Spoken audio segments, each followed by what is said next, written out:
brain behind this, and he's the main person and the brain behind the success story of the Everest conquerors. That is Malawat Purna and Sandanapalli Anand Kumar.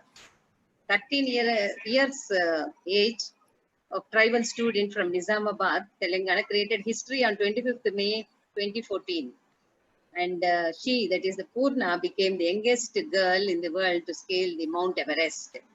And we are proud to say that she is our student. And he has done so many things. Our secretary sir has transformed social welfare education system into the world-class learning centers. Now he has introduced VLCs also in this crisis. He has his thoughts are the main in creating village learning centers also. And we are thankful to our beloved secretary sir and to have him as our secretary. Thank you, sir. Thank you once again. And now, may I call upon Dr. Pavani, lecturer in zoology, to introduce the first session resource person, Dr. Mahinder Deval garu.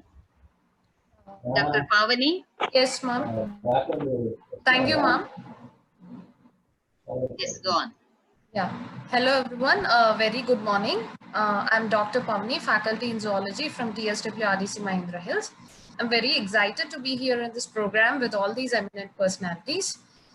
It is in fact, my privilege to introduce the first speaker for today's event, Dr. Mahinder B. Deval. I was truly amazed looking into his journey so far. Even I looked up at LinkedIn and I was really amazed, sir, looking at your journey. He started his career as an undergraduate student at our very own Osmania University. And today he is with us as head R&D, principal scientist and founding member of Expansion Technologies, Cambridge, the United States. And I would like to take this opportunity to share a few of his career milestones for our audience here. After obtaining his MSc in Organic Chemistry from Osmania University, Dr. Mahinder worked as a junior lecturer in chemistry in Kakatiya College, Nizamabad. Later, he joined as a research fellow at Indian Institute of Chemical Technology, where he worked on the synthesis of D-serine from N-acetyl D-glucose using microbial enzymes. In 2003, he joined as teaching assistant in the Department of Chemistry at University of Kent, Ohio. Later, he moved to the prestigious University of South Carolina, Columbia, from where he also obtained his Ph.D. He associated with the Department of Pharmaceutical Sciences, Wayne State University, the United States, for his postdoctoral work, where he worked on structure-based design and synthesis of small molecule protein-protein interaction inhibitors for the treatment of human cytomegalovirus infections. His association with a world-class institute like MIT reflects his caliber and credential in his area of work.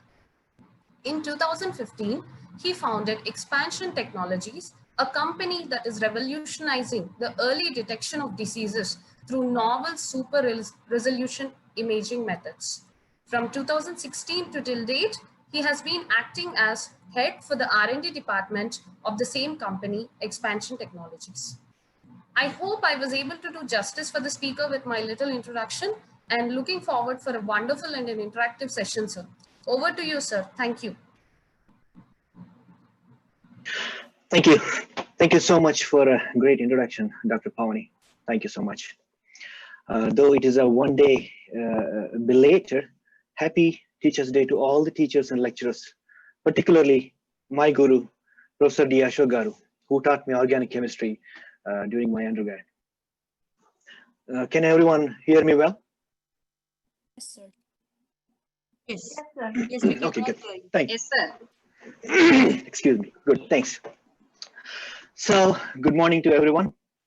First of all, I would like to thank Telangana Social Welfare Residential Education Institution Society, each and every person, including Professor D. Ashok garu, for inviting me to give this talk today. It gives me an immense pleasure to speak to all these social welfare students today, because I'm none other than one among you. My entire education was done in all government schools and government colleges in Telangana state, that too in Telugu medium, until I get to OU campus for my master's. Then I came to US for my PhD honor fellowship as well. So do not hesitate to contact me or reach out to me to get my time in future to address your students or you. I'm happy to do so. Also, I would like to thank our chief guest, Dr. R.S. Pravin Garu. Unfortunately, he was not able to make it, but for his valuable guidance to the society. And Dr. Pravin Mamidala Garu as a joint secretary for his valuable time to the society. Thank you. Thank you so much for your gracing this event with your presence. And also, this event is unique for me. What you guys did is not just invited me to give a talk, but also you made me to meet my old friend, Dr. Raji Reddy, a wonderful scientist who was my classmate at OU campus during my MSc. So after 25 years, we said hi to each other. So this is a unique event for me as well. Without further delay, let me share my presentation and then we'll get going.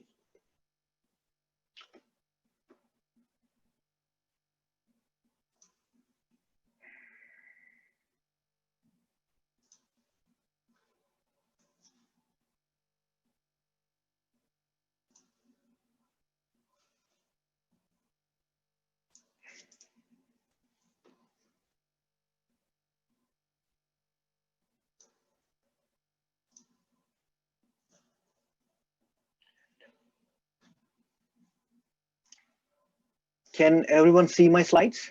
Fine? Yes, sir. Just someone say yes or no. Yes, sir. All right. Very clear. Awesome. Cool. All right. So the title of my talk today is COVID-19, a pandemic of coronavirus, progress in therapeutic and vaccine development. First half of the talk, I'm going to talk about the evolution of coronavirus and their infection mechanism. And also I'm going to discuss about the immune system components, how they fight with the virus and other infections.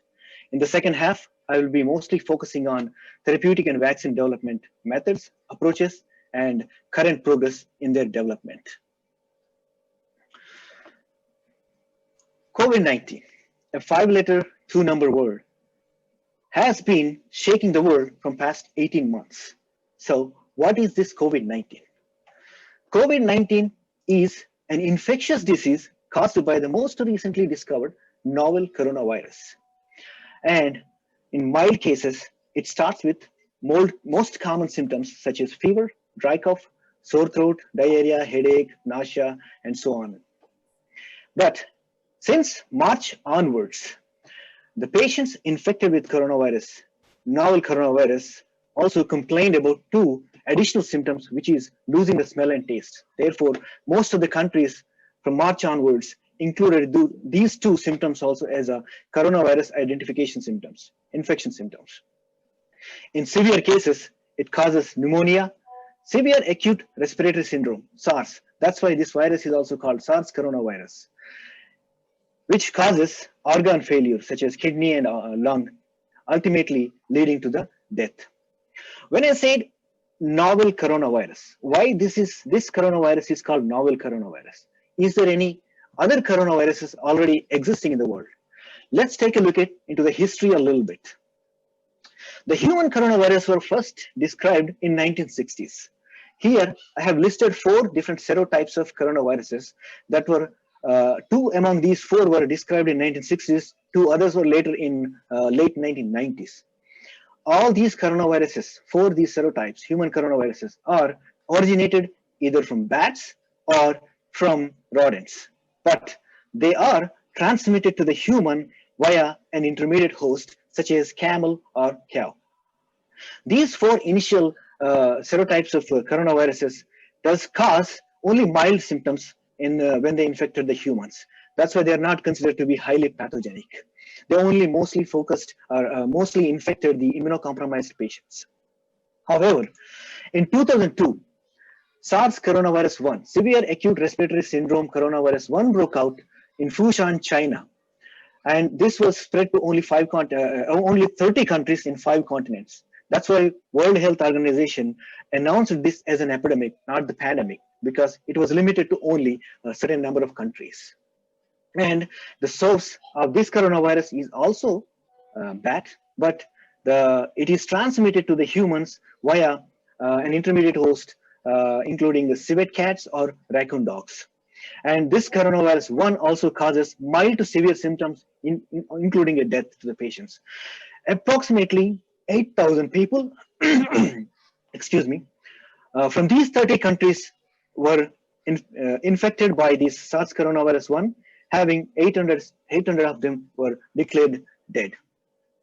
Also, in 2012, another coronavirus, Middle East Respiratory Syndrome coronavirus, MERS coronavirus, broke out in Saudi Arabia. And this one also announced by World Health Organization as an epidemic, not the pandemic, because it was spread into about 27 countries. Again, the origin for this MERS coronavirus is also bats, but the intermediate host is different from the other coronavirus, which is a dromedary, also called Somali camel. And the infections from MERS coronavirus is also very dangerous. Mild to severe symptoms it can cause into the infected people. Approximately 2,000 people from these 27 countries were infected by MERS coronavirus, having 700 of them declared dead, approximately with 35% of lethality rate. As most of you already know that, SARS coronavirus 2, the novel coronavirus that I mentioned in my previous slides, broke out in 2019 December in Wuhan, China. Pretty soon, it spread out to entire world and became a global pandemic announced by World Health Organization by March 2020. Again, this coronavirus also originated from bats, but the intermediate host is different, which is a pangolin compared to the other coronaviruses. As of today, approximately 26.6 million people from all over the world were infected by this coronavirus, having 865,000 million people were declared dead. And this coronavirus is also can cause mild to severe symptoms. The disease caused by this coronavirus is called COVID-19. As so far, I have displayed 7 different types of serotypes of coronaviruses. Among those 7, last 3, SARS coronavirus 1, MERS coronavirus, and SARS coronavirus 2 are more dangerous than any other coronaviruses among these 7 serotypes. So, what is the differences and similarities between these 3 dangerous coronaviruses? Let's take a look into that as well. So, one of the most similarities, can somebody mute the guys, whoever is making some noise? It's very disturbing. You can mute the people probably, or they can mute themselves. Thank you. So the most common similarity is 90 to 95% of the genome of these 3 coronaviruses is similar to the coronavirus that is found in bats. That's why it is originated from the bat coronaviruses. And also, the SARS coronavirus 2, the genome of SARS coronavirus 2 is 80% of its genome is matches or similar to the SARS coronavirus 1. They are like brothers, siblings in the same family. And only 50% of the SARS coronavirus 2 genome matches with MERS coronavirus. They're like cousins. They're not in the same family, but they're cousins. And there is also another interesting or important similarity between SARS-1 and SARS-2 is the cell entry receptor. Angiotensin converting enzyme 2, they use this ACE2 receptor to enter into the human cell to infect the humans. But the MERS coronavirus uses a different cell entry receptor, which is DPP4, dipeptidyl peptidase 4. That's why this is different from the 2 other SARS coronaviruses, SARS coronavirus 1 and SARS coronavirus 2. However, among these 3 highly infectious coronaviruses, SARS-2 is even much more rapidly spreading compared to the MERS and SARS-1. If you have looked at the numbers that I mentioned in my previous slides, what could be the reason? Let's take a look at that. So why this is rapidly transmitting compared to the other 2 coronaviruses? Excuse me. The primary spread is person to person for this coronaviruses by coughing, sneezing, or speaking. The respiratory droplets that come out of the coughing and sneezes are much more infectious that can infect the people. That's one of the primary reasons. The secondary spread is contaminated objects or surfaces. If you look at the table here, I have listed that the stability of the SARS coronavirus 2 on various different surfaces at various different temperatures. Let's take a look at them. At 4 degrees centigrade, that means in the fridge, this SARS coronavirus 2 is stable up to 2 weeks. At 37 degrees centigrade, that means approximately a body temperature, not inside the body, outside the body, it is stable up to 2 days. But at 70 degrees centigrade, approximately close to the boiled water, it can be deactivated or cleared out within 5 minutes. But at room temperature, 22 degrees centigrade, which is called normal room temperature, the stability of SARS coronavirus 2 is much more different it depends on the surface. If you look at the regular paper, tissue paper, it survives up to 3 hours at room temperature. However, the currency note and a cardboard, these two are also made of paper, but the stability is much more different. Up to 2 to 4 days, it's stable to infect the people. And if you look at the glass, plastic, can stable up to 7, stainless steel, 7 days, cloth, wood, up to 2 days. So this is also causing the rapid spread of this coronavirus. It's stability on various different surfaces at various different temperatures. And long incubation period is also one of the important factor. Up to 2 weeks, a person who is infected may not show any symptoms, but he can rapidly spread the virus infection to others. Recently, it has been found that the mutations also causing a rapid spread of this coronavirus, particularly aspartic acid, D, at 614th position of a spike protein is mutated into glycine amino acid. Here, this is a spike protein, a cryo-electron microscopy structure of the spike protein, which has 2 subunits, S1 subunit and S2 subunit. And this mutation is happening at the junction of 2 subunits where the 2 subunits join. So this is the aspartic acid, 614 amino acid, which is mutated into glycine, and that is rapidly spreading the virus. When experimentally it was tested, the 2 viruses are made in the lab. The one with the wild type aspartic acid mutation, and the second one with the glycine mutation. This is the wild type, and this is the mutation. Among these two, when the human cells were infected with glycine mutation, it was much more rapidly infected compared to within minutes to hours compared to the wild type mutation. And also, if you look at the data from the real-time virus sequencing data collected from the patients who are infected with the coronaviruses, in January and February, there is no mutations happening. Only wild type virus was found in the people who were infected with. But the mutation started taking place in March, about 26%. April went to 66, 65%. May, 70%. Now it's almost 90% of the virus that is infecting people is the mutated virus, which is the glycine 640 mutation.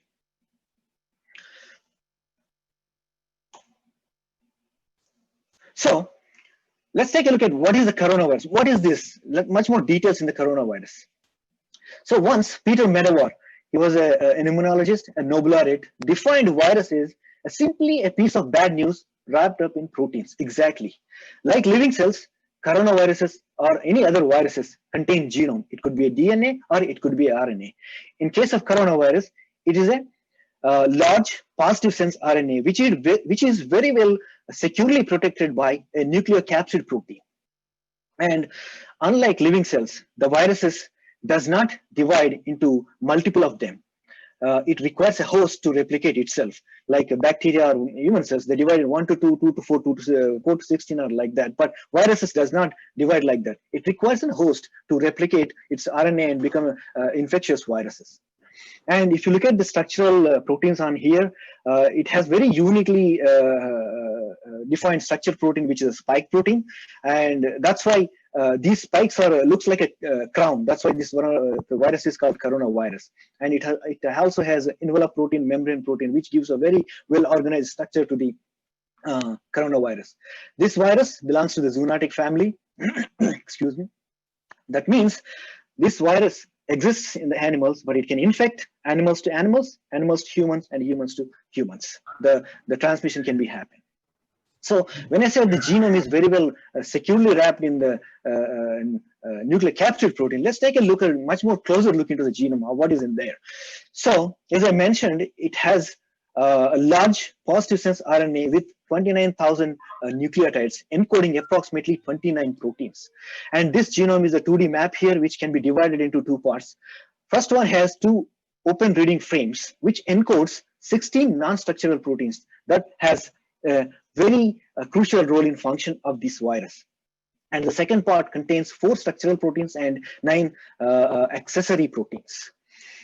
Among the 16 non-structural proteins, as of now, these two proteases and another enzyme which is called RNA-dependent RNA polymerase, RDRPR, which is also called a replicase, has been very well characterized, but rest of the others are not well characterized. And also a couple of other NSP1, NSP8, NSP7 also and are characterized well.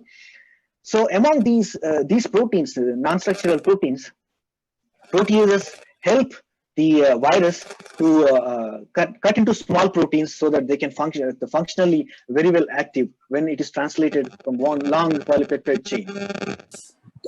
The most important enzyme is RNA-dependent RNA polymerase replicase, which transcribes the virus RNA into a negative strand without any errors, which plays a very crucial role in virus replication. It takes the help from NSP7, NSP8, non-functional proteins. NSP1 has a very crucial role in protecting the virus from immune system that I'm going to explain you in my upcoming slides. The accessory proteins.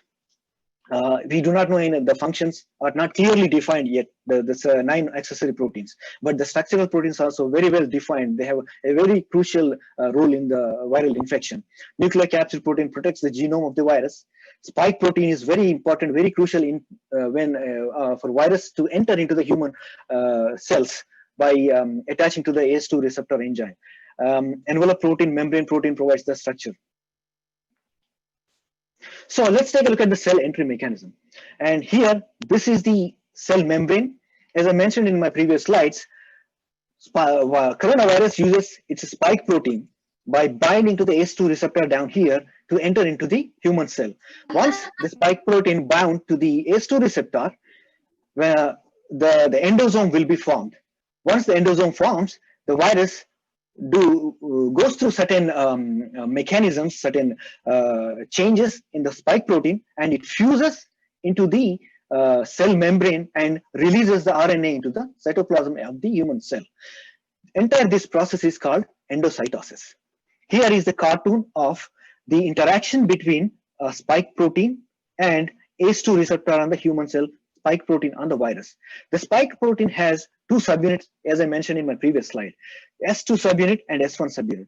Among the S1 subunit, this particular region, which is called receptor binding domain, plays a very, very important role in binding strongly to the ACE2 receptor to enter into the human cell.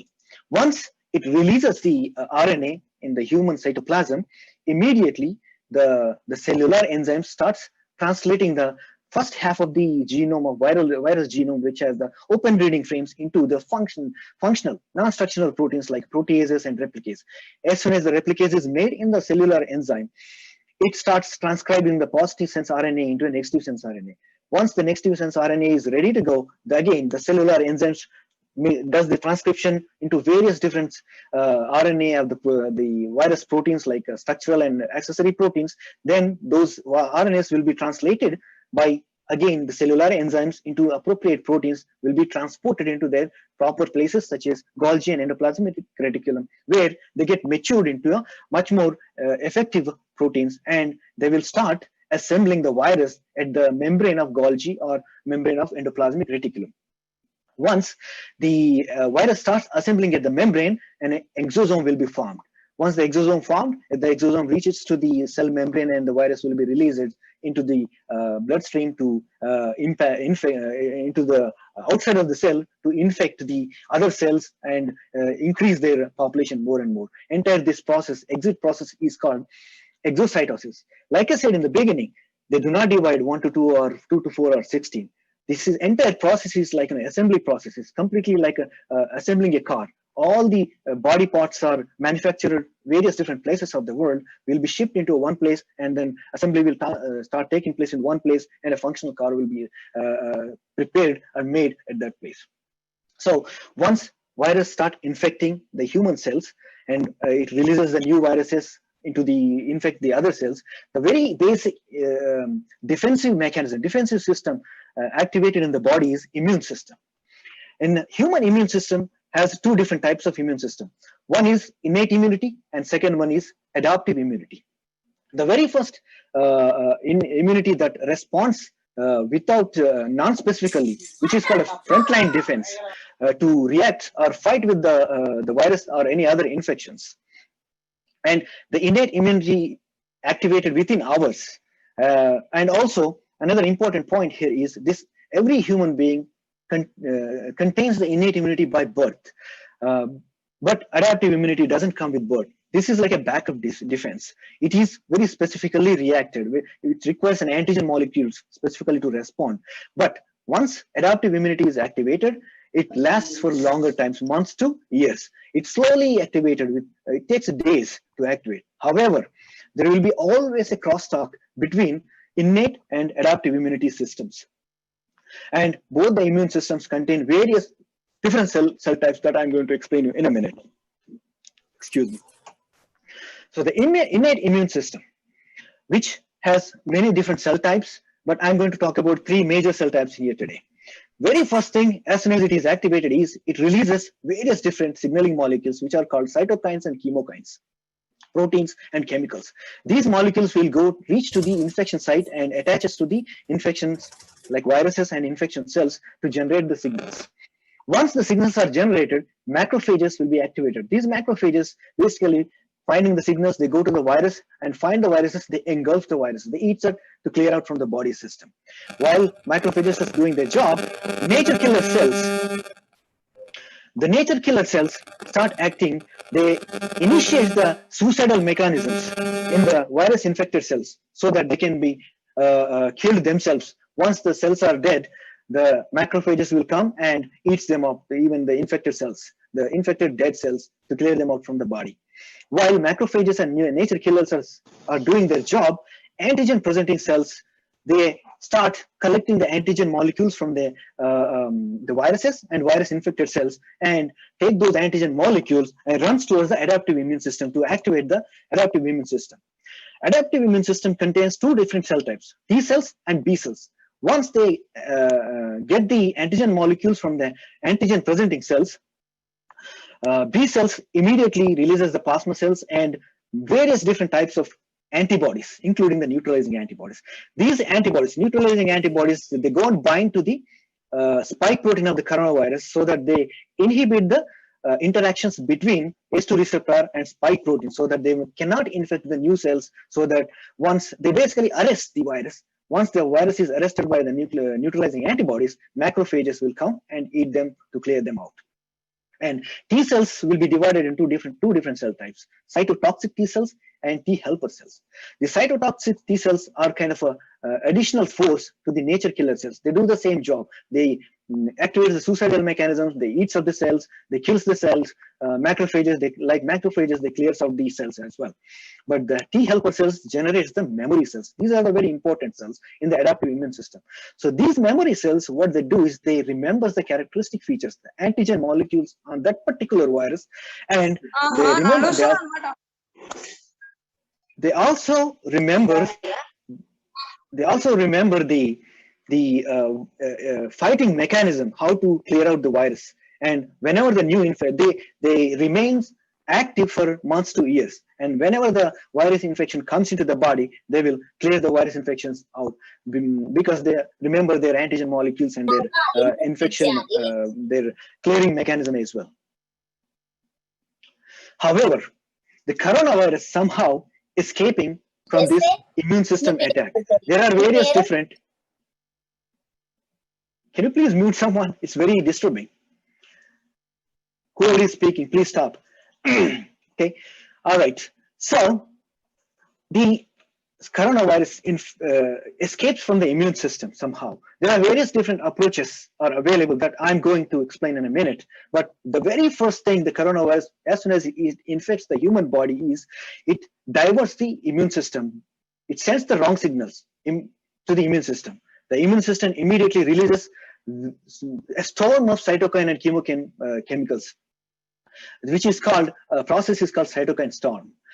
When these cytokines are also two different types: inflammatory, pro-inflammatory cytokines, and anti-inflammatory cytokines. When the pro-inflammatory cytokines are released in a larger amounts, they will start damaging the tissue in the organs. As soon as the tissue is damaged, the organs will start malfunctioning. When the organ is started malfunctioning, it will go into the death, organ death, and multiple organ death causes the death of the patient. This is how it's acting on the infected patients, leading to the death. There are various different hypotheses are available at the moment, how the coronavirus escapes from the immune mechanism. There are some evidences saying that accessory proteins probably helping the coronavirus to escape from the immune attack, so that they will not be attacked by the innate or adaptive immune system to clear out from the body. The second hypothesis is the conformational flexibility of spike proteins. This is the cryo-electron microscopy structure of the spike protein, which has a receptor binding domain here. This is an active form. In active form, it is located as a linearly, which effectively binds to the ACE2 receptor to infect the other cell. And the second inactive conformation, where it linearly oriented, which does not bind to the ACE2 receptor. So when immune system is trying to find a spike protein or coronavirus, it is into this inactive conformation to escape from the immune system attack. And the third hypothesis here is the sugar coating on the spike proteins. Glycosylation is another concept which provides the stability, solubility, and interaction flexibility to the various different proteins. So glycosylation is nothing but bunch of sugar molecules together decorate the proteins. So spike protein has about 22 to 27 sites that can be glycosylated. This is also another reason these are very well decorated so that the immune system cannot identify the spike protein to escape the virus from the immune system. The recently, a couple of weeks ago, this new study has been published that the NSP1, non-functional, non-structural protein 1 from the coronavirus, inhibiting the protein synthesis of immune system proteins like anti-inflammatory cytokines or some others. So what it does is, and on a ribosome, in generally, there is a tunnel where mRNA will be entered and it will be translated into the protein and released into the cytoplasm or endoplasmic reticulum to send it to the appropriate places. But this NSP1 binds to the tunnel, blocks the tunnel to inhibit the translation of the mRNA, so that the immune system cannot actively create the chemicals or cytokine molecules to kill the virus or inhibit the virus. This is another mechanism that has been proposed to that the coronavirus escaping from this attack. So when we have this coronavirus escaping from the immune system and it unable to control by the own body, then this is when we needed the external force, extra molecules like vaccine or therapeutic developments. Now I'm going to talk about. So first I'm going to talk about the vaccine development process, then I'm going to come into the antiviral therapeutic development process. So the most important thing about the vaccine is vaccine doesn't cure the disease. It can prevent the disease or it can prevent the infection before it comes into the human body, like a virus or bacteria or toxin or anything else. That's when, but the virus already infected, then we need the treatment options such as developing antiviral drugs or therapeutic molecules.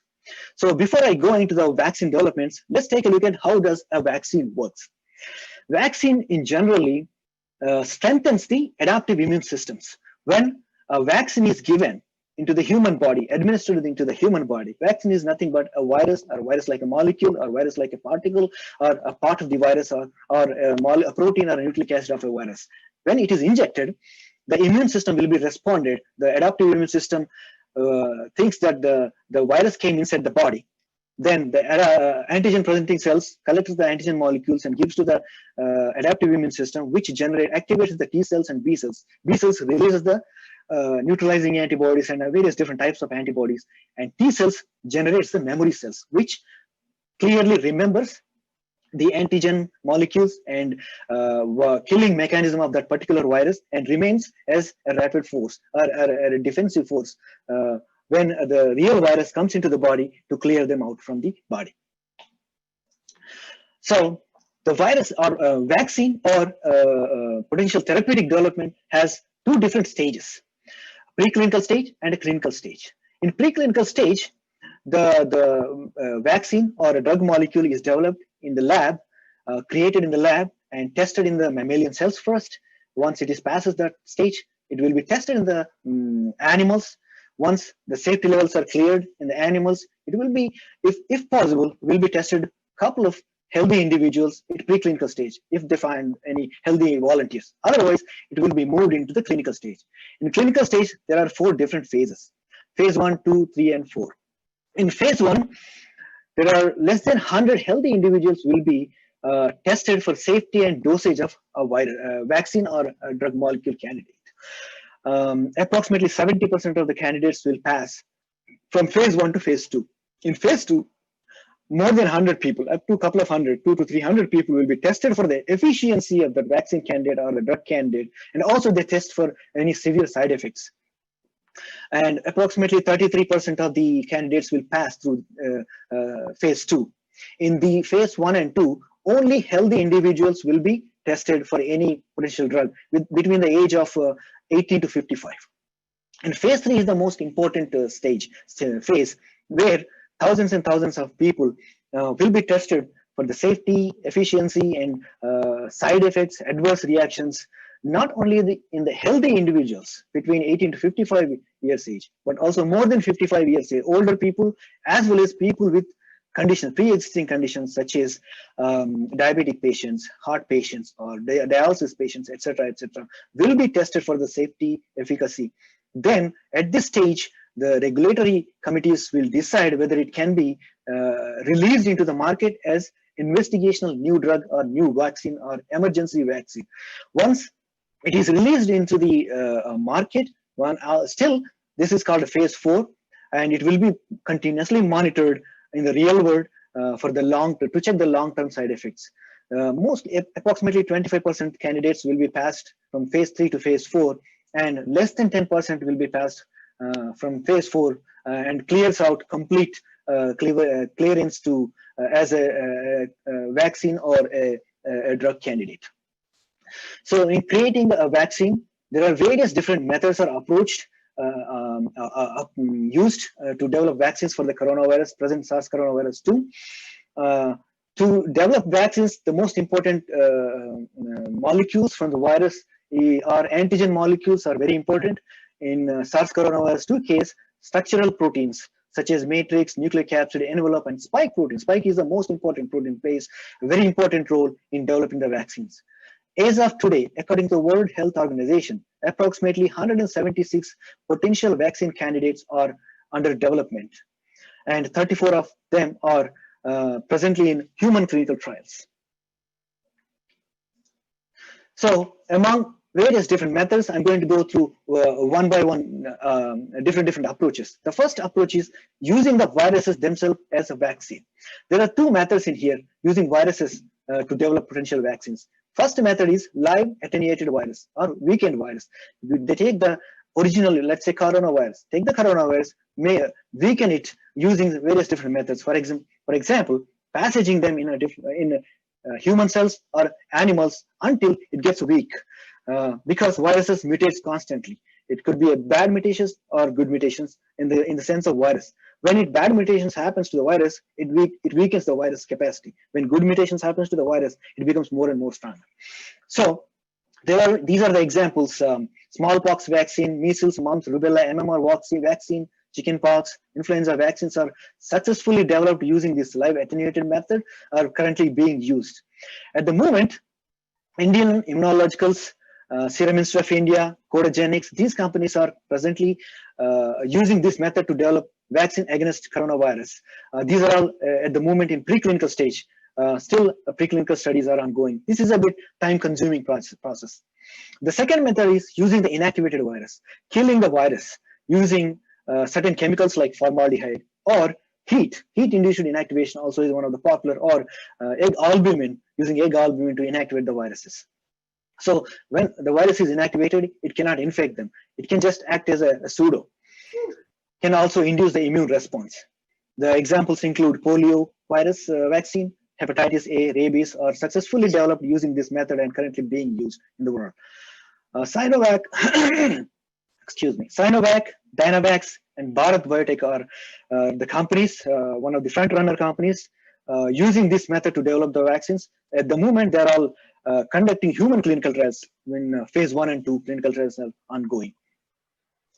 A second method is using the viral vectors to develop the vaccines.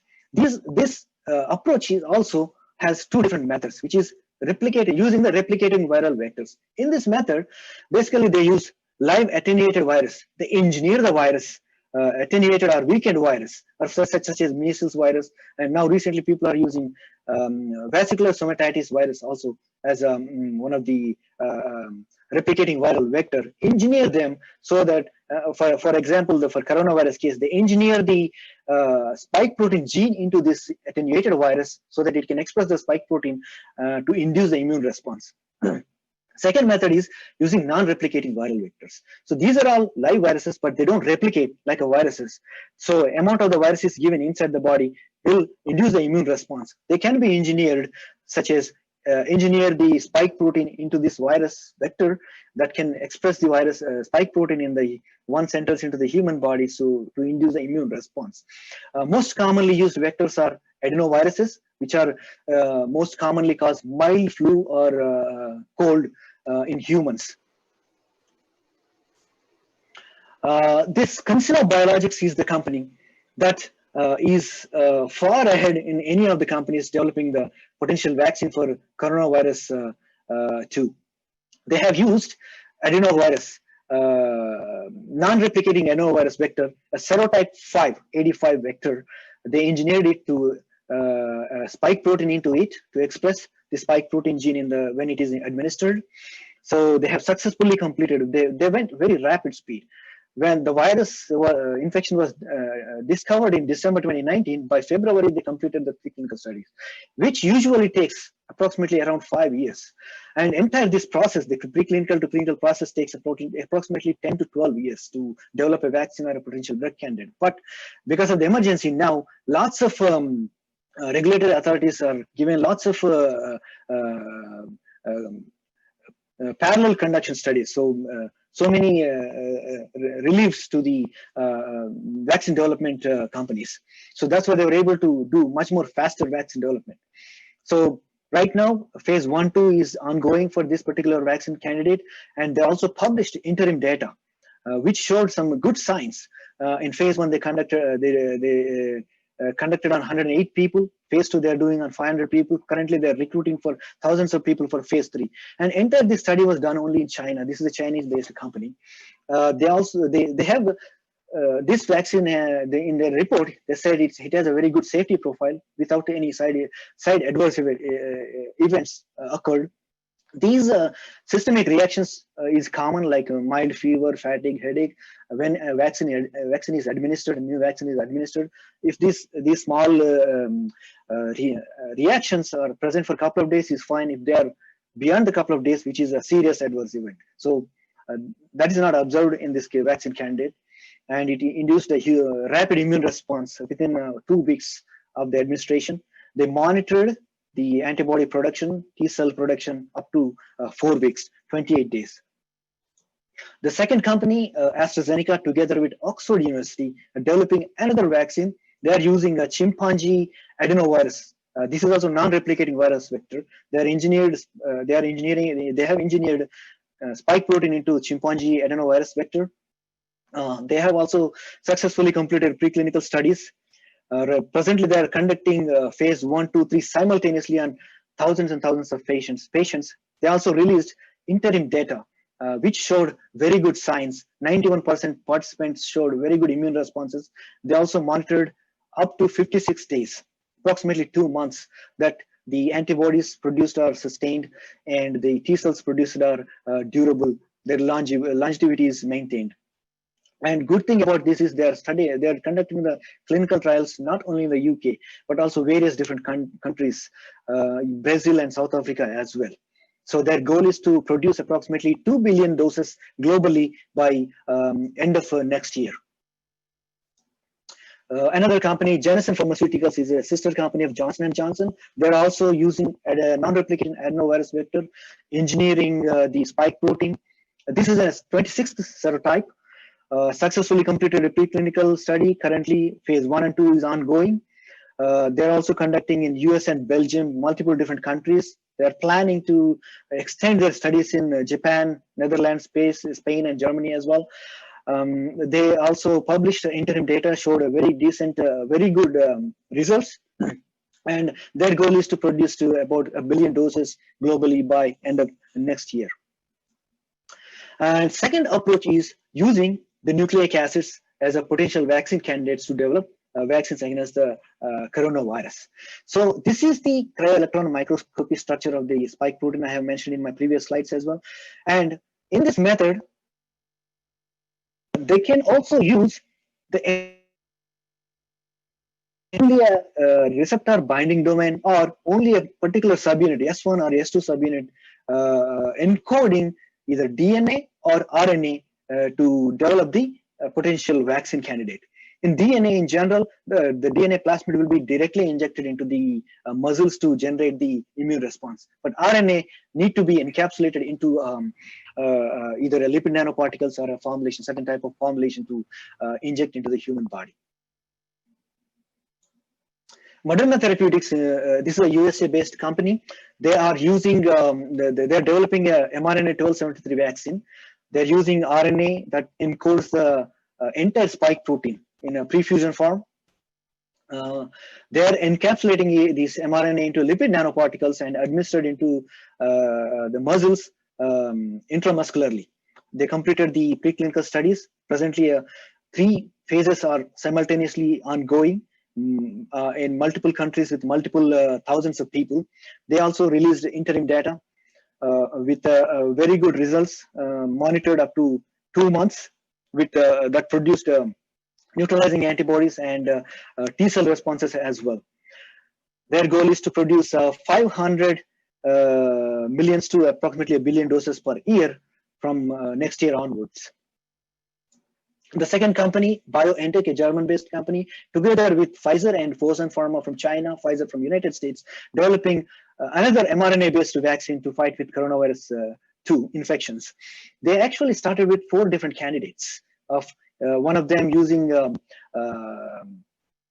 unmodified RNA of the spike protein as it is, a modified RNA of the spike protein, 2 candidates, and another self-amplifying mRNA. Out of the 4, these 2 went into the clinical phase. Among those 2, BNT161B2 is in further ahead in phase 3 clinical trials are being ongoing right now. They also published some interim data which showed a very good result with a good safety profile and good immunogenicity developed, monitored for 43 days that they sustained the antibodies produced and T cells generated. Presently, they're conducting the phase 2-3 simultaneously in USA, Argentina, Brazil, and Germany, various different countries.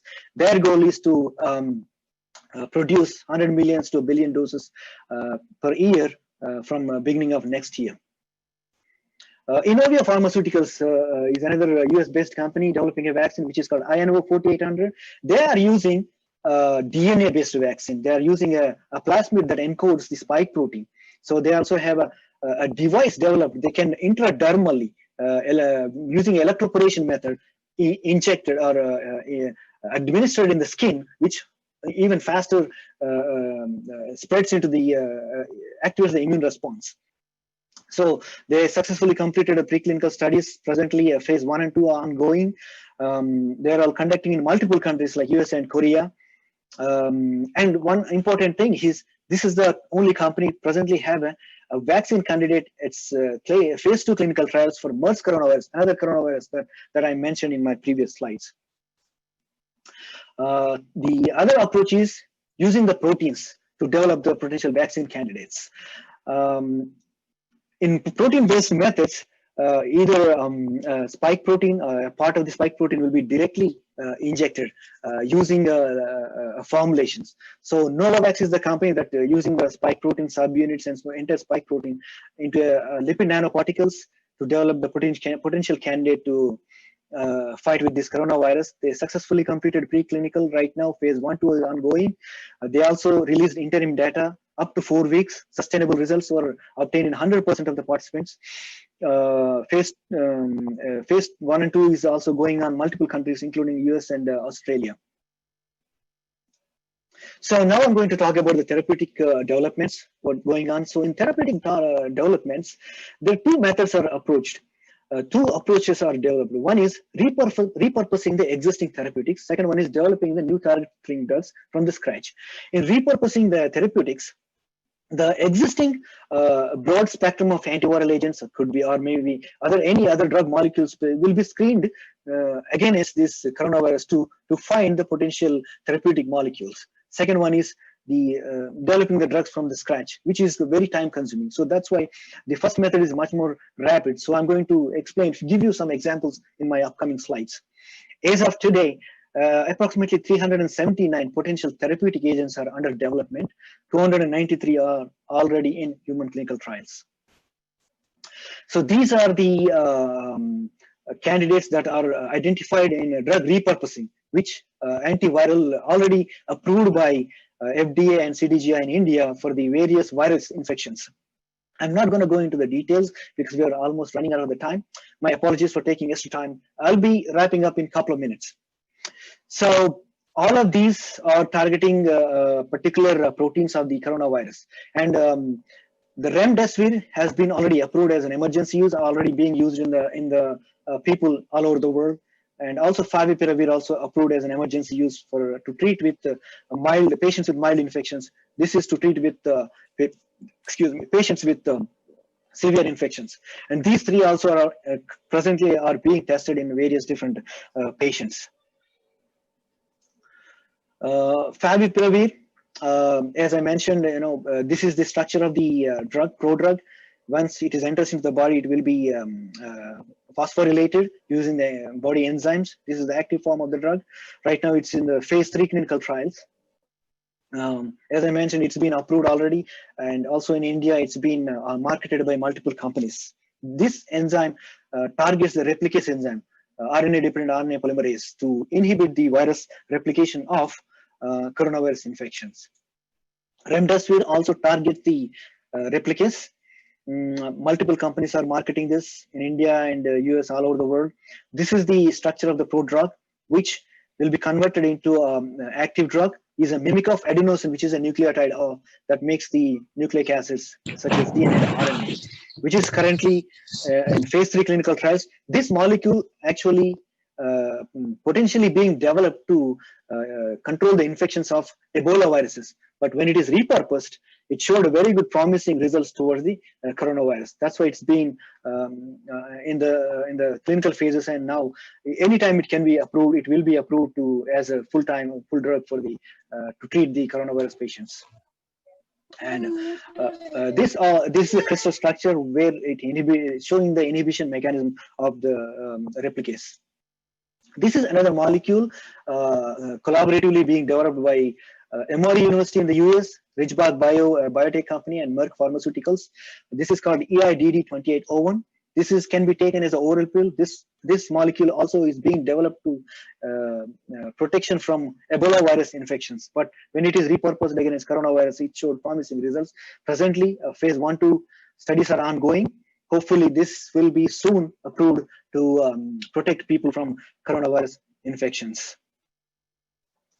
And this is another method, hyperimmune therapies, using the neutralizing antibodies, another method to prevent the coronavirus infections, which my lab is working on. Unfortunately, I cannot share the data because of the confidentiality and conflict of interest issues. But I can give you a glimpse of what we are working on, how we are doing this kind of research. So as I mentioned, this is the cryo-electron microscopy structures. To inhibit the virus infection, we need to find a very efficient antibodies that can inhibit the receptor binding domain, binding to the ACE2 receptor. So this is the crystal structure. This is the antibody that is isolated from the convalescent patients. It is binding to the RBD, but it's not binding where it's supposed to bind to inhibit the interaction between ACE2 and RBD.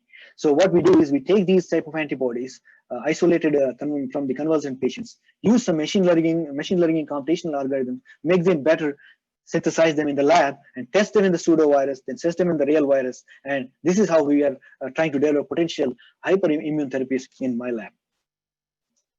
So far, I have discussed about the evolution of coronavirus towards the COVID-19 pandemic, and how the body surveillance system, immune system, protects us from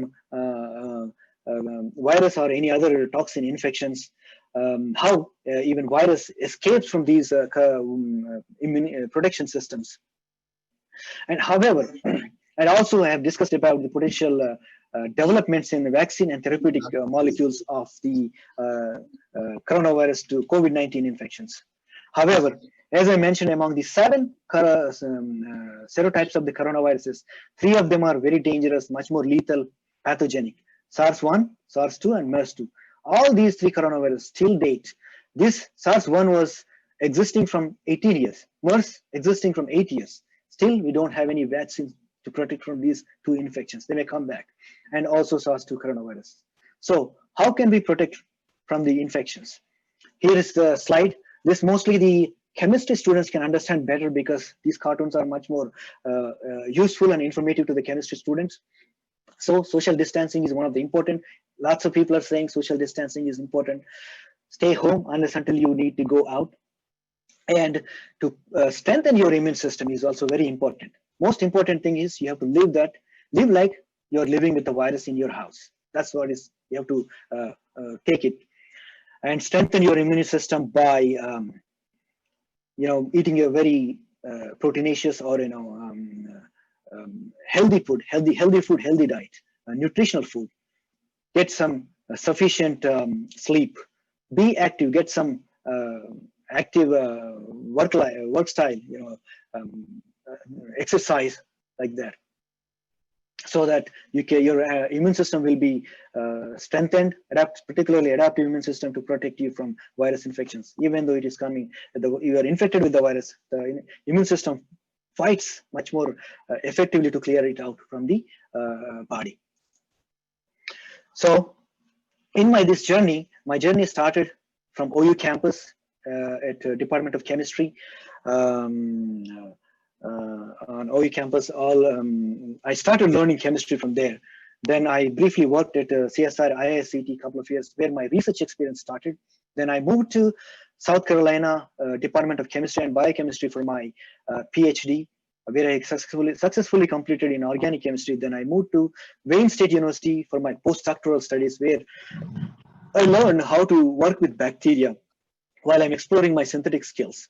Then I moved to MIT for my first job, where I started working with human cells to study the various different cancers while I'm exploring my skills that I have learned at South Carolina and Wayne State University.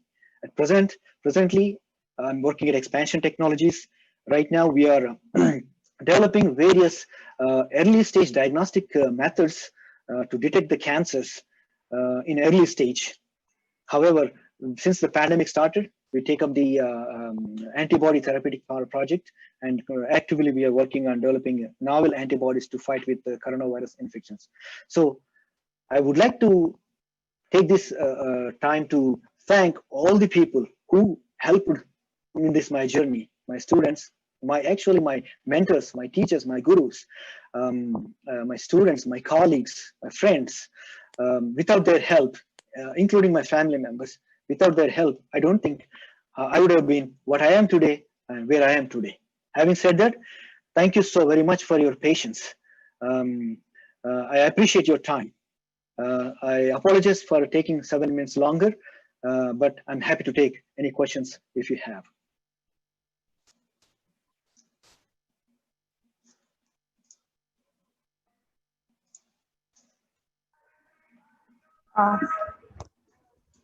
Thank you, sir. Thank you for this informative session. So here are a few questions asked by our students. Sure. Can humans become infected with COVID-19 from a food source? Yeah, of course, possibly. It depends on what type of food, right? If the food is contaminated with the virus, obviously it can infect the the person. Okay. Okay, sir. So moving on to the next question. Sure, What go are the ahead. what are the treatments available for COVID-19? At the moment, the treatment options, right? Remdesivir is one of the treatment. Favipiravir, second one. So remdesivir can treat severely infected patients, which can cure the infection within like 10 to 11 days. Which again, this is an emergency medicine. If it is really required, can be administered only. It's not like a common medicine. Any patient can be taken. It has to be taken by a particular prescription or doctor recommendation only. The second one is Okay, sir. favipiravir. This can be administered to the people or patients with mild symptoms, and this is also approved only in emergency case from CDGI, Drug Controller General, DCGI, Drug Controller General of India, or FDA in the USA. Sir, how about this hydrochloroquine? Hydroxychloroquine is it's a malaria medicine. In the beginning, back in the days, like about 2-3 months ago, it was reducing the symptoms like fever, cold, cough. But later on, lots of companies started clinical trials using the hydroxychloroquine. But its side effects are much more severe than the curing effects. So that's why lots of companies Yeah. they just stopped. And now I don't think it's being used to cure or treat any patients. Yes, sir. Now, Dr. Yeah. Ashok wants to ask a question. Please go on, Professor Ashok. Sure.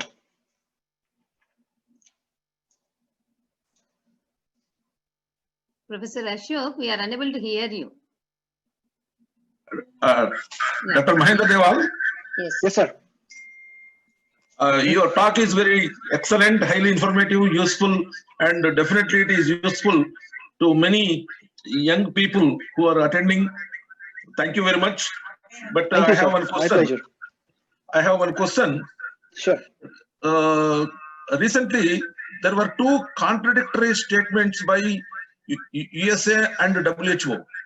Yeah. USA says that vaccine will be available by first week of November 2020. But the WHO says that it is not possible to get new vaccine for COVID-19 before middle of 2021. As a layman, which we have to understand and which is practically possible. Okay. Yeah, that's a very good question. So what WHO has said is correct, 100% true. And Thank you. the November 1st availability in the US is not spoken by any scientist or any doctor. So I do not believe that at all. And also, I mean, even the whoever is attending this talk, I would like to mention that the vaccine. I already explained the process, the development process. It takes months to years. So do not believe that the vaccine is coming November or August or December. It may be approved. They may be, in my opinion, among all the vaccine potential candidates that I presented, approximately 3 to 5 vaccine candidates could be available by next June. And maybe approved as emergency or anything else. But in December, maybe 1 or 2 of them can be approved as an emergency use, but it may not be available to the entire population of the world because the production is going to take even months and months. It's impossible. A common man to get a vaccine might probably end of next year. That's the only hope I can see, or June, July. Even see, one more important thing we need to think about is the longevity. So we only have data up to 2 months. Yes, antibodies are developed when the vaccine is given, and the T cells are memory cells are generated. But how long they are sustained, how long they are stayed active, we don't know. So at least we need 1 year of time to see that data. So that's all the companies started their clinical trials in May. So that means next May to June is the time that I can confidently say, yes, this is a good vaccine, this is not a good vaccine. And we can have the vaccine available or not. I hope I answered that question, sir. Oh, thank you very much. Dr. Sarasita would like to ask one question. Please go ahead. Good morning, Mahendra Diwalji. Yes, ma'am. Good morning. Your lecture is excellent. Really, it is very inspiring and present pandemic situation suitable. It is very fine lecture. And I have a question. When this COVID-19 can end? Excellent question. So the COVID-19, it's, I mean, we cannot say that it's going to be in tomorrow, or nobody can give you a certain date. So the COVID-19 pandemic probably, it started going down, slowly declining. It all depends on us, basically, how we protect ourselves. So if you clear out the virus, let's say the most important thing in here is more testings need to be done, more contact tracing need to be done. When you trace the contact and hold him in one place, and you can stop the spread of the virus. As you stop the spread of the virus, then that's it. The virus is going away. So no more new infections are coming. That means the virus infections are going down. As soon as you see the decline, that means the COVID-19 is going down. But when that's going to happen, it all depends on by country, by people, by environment. Various different factors are going to influence this decision. So my goal, my opinion, my prediction would be sometime next year, maybe end. But the situation is going to be better, definitely. By end of this December, we're going to have a much better condition, better situations. It may not be the international travels, or the traveling may be restricted, but the living style, lifestyle will be definitely improved. It's not going to be as bad as a couple of months ago or at the moment. Thank you. Sir? Yes. Good morning, sir. Good morning. If a person if a patient is cured from this COVID disease, again, is there any chance to reoccur? Good question. Very good question. It all depends on the patient. See, 90% is not possible. In general, reinfection is kind of rare, because the body already produces the memory cells, right? The immune system responds successfully, clear the virus. Memory cells are already there, antibodies are already there. Unless until the patient or the infected person hasn't developed a very strong immune system. And I mean, he already has some kind of pre-existing condition like diabetes or anything else. The immune system hasn't developed a very strong immune response. There's a possibility that, but in very rare cases. I hope I answered your question. Thank you, sir. Sir, excuse me, sir. I am Rajini. Please, go ahead. It was a very enlightening lecture, sir. I'm very happy to have you, and sorry also on behalf of us, we have made you wait for such a long time. No worries. But no we worries. had It's a beautiful lecture we had, and how the process is going on, everything is very clearly explained, sir. And I'm happy that I could hear something from you that by next year we could have something, or some medicine or a drug or a vaccine. That's good. Yes. But since the strains are going on changing, the structure is being changing, they are telling, does the vaccine can be used for all types of strains, or we should go on continue our research? Yes, so it all depends. Yeah, very good question. Excellent question. It all depends on how rapidly. See, for example, I have explained 7 different serotypes, right? SARS coronavirus 1 vaccine may not be working for coronavirus 2 vaccine, but if the coronavirus 1 mutated to a different form, but the mutations are not going to be heavily impacted. Generally speaking, there is a possibility, is very low percentage possibility. And also, and most of the vaccine candidates at the moment are also testing the mutation that is happened from March, which is D614G that I mentioned in my slides. And all the vaccine, most of the vaccine, not all, majority of the vaccine candidates are also effective in that mutated virus as well. So, and another good point here is some companies trying to develop a vaccine, pan-coronavirus vaccine. They're calling pan-coronavirus vaccine or pan-coronavirus medicine, which can protect from any coronavirus, any serotype of coronavirus. Let's hope they may get success. The success rate is kind of low, but you never know. This is a drug development process, right? Thank you, sir. It gives a positive. Yes, I hope you answered the question. Yeah, sir. Thank you, sir. Sir, I'm Dr. Swarupa. I have a question, yes, sir. Dr. Swarupa. Yes. Some of the reports are saying that the virus is present in fecal matter for about a month, sir.